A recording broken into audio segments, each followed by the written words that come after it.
Дараагийн мэдээг танилцуулъя. Лос Анжелес хотод томоохон мөргөлдөөн үүсэж байгаа. За үүний гол шалтгаан нь бол бичиг баримтгүй цагаачдыг цагаачлалын албанаас баривчлах ийм томоохон дайчилгааны үйл ажиллагаа явуулсан. За үүний улмаас бол томоохон зөрчил мөргөлдөөн үүссэн. За үүний дараа Америкийн нэгдсэн улсын ерөнхийлөгч үндэсний гавардыг хөдөлгөж тэнд үйл ажиллагаа явуулах шийдвэрийг гаргасан байна. За нийтдээ үндэсний гавардын 2000 орчим цэргийг дайчлах шийдвэрийг Америкийн ерөнхийлөгч өгсөн.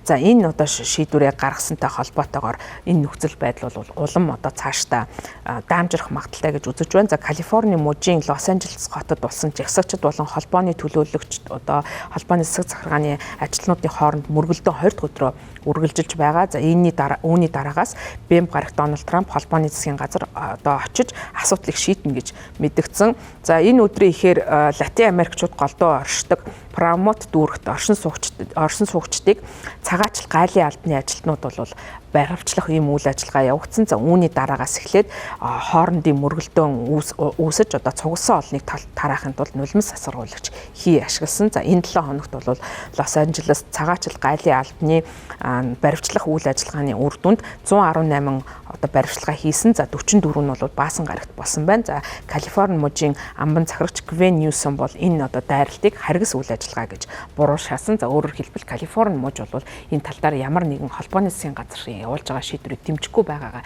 илэрхийлсэн. За тийм учраас бол Дональд Трамп үндэсний гавардын цэргүүдийг илгээх шийдвэрийг гаргасан байна. За Бэмб гарагийн орой энэ асуудалтай холбогдуулан Дональд Трамп бичгтээ үндэсний гавард бол ажлаа сайн хийсэн гэж талархлаа илэрхийлсэн. За Ням гарагийн өглөө эхний ээлжийн цэргүүд хотод ирж хууль бус цагаачдыг баривчлан саатуулж байсан. Цагдаагийн хорих төвийн гадаа бол байрлаж эхэлсэн байна. Тэгээд Дональд Трамп Truth Social платформ дээр бичсэн постондоо тус хотын ардсан намаас гарсан засаг дарга хотын дарга нарыг чадваргүй гэж шүүмжилсэн.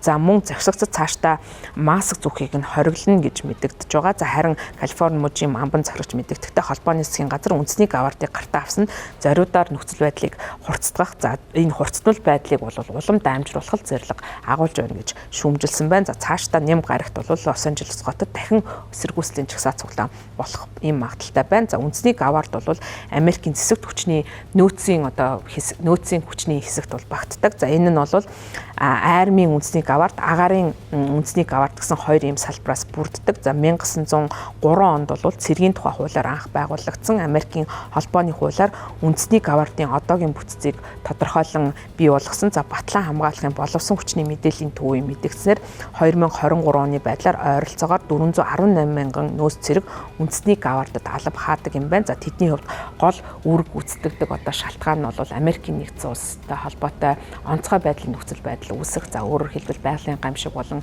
бусад онцгой байдлын үеэр бол үүрэг гүйцэтгэж ажиллаж байсан ийм удаатай. За мөн зарим тохиолдолд гадаадад цэргийн алба гүйцэтгэж байсан ийм жишээ байдаг. Тухайлах юм бол Афганистан болон Иракт тодорхой цэргийн үйл ажиллагаа гүйцэтгэж ирсэн. За гэвч бол ийм дотоодтой холбоотой тухайн асуудалд бол энэхүү ажиллаж байгаа нь энэ удаагийн хэрэг явдал болж байгаа юм байна.